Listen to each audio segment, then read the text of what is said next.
அவமானப்பட்டுட்டா உடனே அடங்கி போயிடக்கூடாதான். அதையே ஒரு சவாலாக எடுத்துக்கிட்டு மனசில் ஒரு வைராக்கியத்தோடு முயற்சி பண்ணினா வாழ்க்கையில் எல்லாரும் முன்னேறலாமா. அவமானங்கிறத நாம் வைராக்கியமாக மாற்றிக்கணும். அதுதான் வெற்றிக்கு வழி. ராமர் இந்த பூமியில் பிறந்ததே ஒரு வைராக்கியத்தினால தான் சார் அப்படின்னார் ஒருத்தர். எப்படிங்க அது அப்படின்னு கேட்டேன். அவர் சொன்னார், தசரதருக்கு ராமர் குழந்தையா பிறக்கணும், அப்போ தான் இங்கே இருக்கிற கஷ்டங்கள்லாம் நீங்கும் அப்படின்னு சர்வ லோகமும் எதிர்பார்த்துக்கிட்டு இருக்குது. ஆனால் அவர் எப்போ பிறப்பார் அப்படின்னு யாருக்கும் தெரியல. அந்த காரியம் சீக்கிரம் நடக்கணுமே, அதுக்கு என்ன பண்ணுறது? நாரதர் வந்தார் ஒரு நாள் தசரதரை தேடி. தசரதா, உனக்கு ஒரு செய்தி தெரியுமான்னு ஆரம்பித்தார். அவர் எப்பவும் இப்படித்தானே ஆரம்பிக்கிறது வழக்கம். என்ன விஷயம்னு கேட்டார் தசரதர்.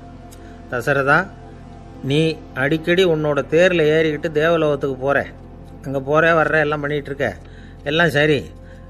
தேவலோகத்துலேயும் உன்னை நல்லபடியாக தான் வரவேற்கிறாங்க. தேவேந்திரன் உன்னை பிரியமாக அழைச்சிட்டு போய் தன்னுடைய அரியாசனத்திலேயே தனக்கு பக்கத்திலேயே உட்கார வைக்கிறான். நீயும் சந்தோஷமாக உட்காந்து பேசிவிட்டு வந்துடுற.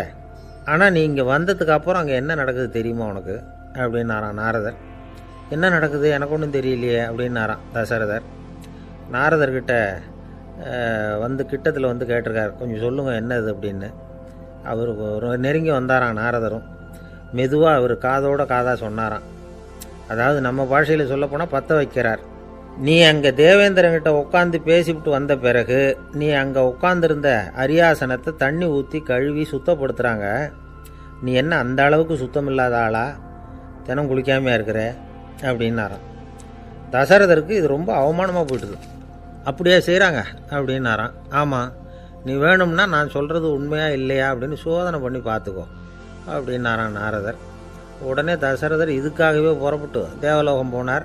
அங்கே வழக்கம் போலவே இவரை கூப்பிட்டு உட்கார வச்சு பேசிக்கிட்டு இருந்தான் தேவேந்திரன்.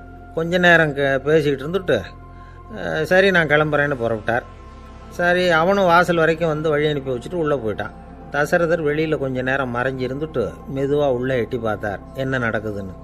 நாரதர் சொன்னது உண்மைதான். தசரதர் உட்காந்துருந்த ஆசனத்தை அங்கே 2 தேவர்கள் கழுவி சுத்தப்படுத்திக்கிட்டு இருக்கிறாங்க. தசரதரால் இதை தாங்கிக்க முடியல. அவருக்கு ரொம்ப அவமானமாக போச்சு. நேராக கிடுகிடுன்னு தேவேந்திரங்கிட்டே போனார். நான் உட்காந்துருந்த இருக்கையை சுத்தம் பண்ணுறியே, நான் என்ன அந்த அளவுக்கு பாவியா அப்படின்னு கேட்டார். ரொம்ப கோபமாக கேட்டார். தசரதரே, மனுஷனுக்கு 3 கடன்கள் உண்டு. தேவ கடன், ரிஷி கடன், பித்ரு கடன்.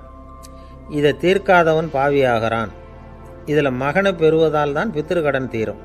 உனக்கு மகன் கிடையாது, அதனால் நீ பாவியாகிற. பாவி உட்கார்ந்துருந்த இடம்ங்கிறதுனால அதை சுத்தம் செய்ய வேண்டியது எங்கள் கடமை அப்படின்னு நானும் தேவேந்திரன். இந்த இடத்துல தசரதருக்கு ஏற்பட்ட அவமானம் ஒரு வைராக்கியமாக மாறிச்சு.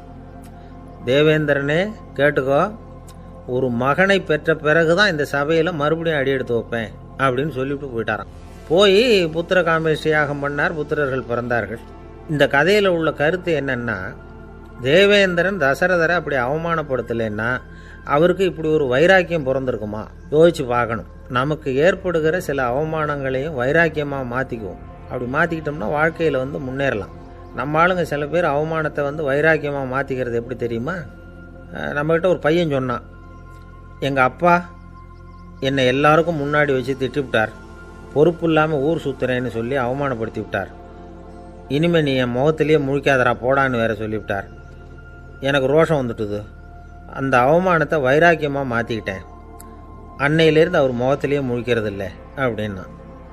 அப்படியான்னு கேட்டோம். ஆமாங்க, அவர் வீட்டில் இல்லாத நேரமாக பார்த்து உள்ள சமையல் கட்டுக்கு போய் சாப்பிட்டுட்டு நைஸாக வெளியில் வந்துடுவேன் அப்படிங்கிறான் அவன்.